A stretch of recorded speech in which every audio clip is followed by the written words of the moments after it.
جو بندہ حرام مال کھاتا ہے تو اس کے اندر 4 علامتیں ظاہر ہو جاتی ہیں۔ وہ 4 علامتیں کون سے ہیں؟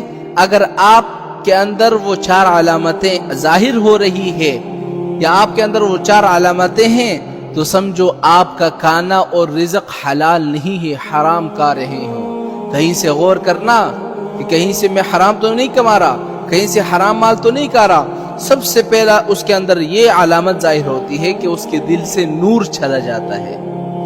دوسری علامت یہ ظاہر ہوتی ہے کہ اس کی طبیعت میں سستی آ جاتی ہے، کاہلی آ جاتی ہے۔ آپ دیکھیں نا آج ہر بندہ سست کیوں ہے؟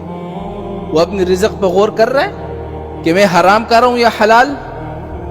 اور یہ دوسری علامت ہے کہ اس کے اندر سستی آ جاتی ہے۔ تیسری علامت یہ ہے کہ اس انسان کے دل میں برے برے خیالات اور جذبات ابھرنے لگتے ہیں، ہر وقت انسان دل میں برے کام سوچتا رہتا ہے۔ یہ تیسری علامت ظاہر ہو جاتی ہے۔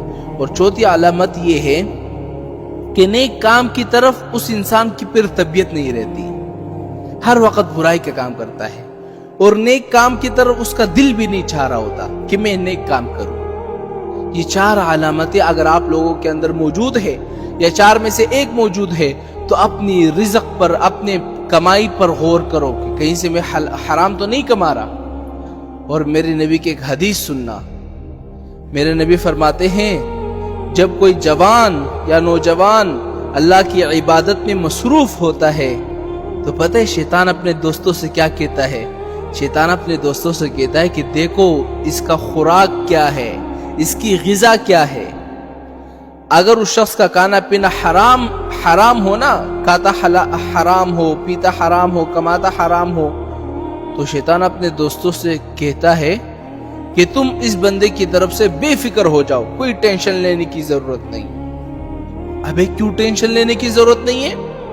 وہ اس لیے کہ بھائی جب اس کا کھانا حرام ہے تو بھائی اس کی عبادتوں کا بالکل کچھ بھی فائدہ نہیں۔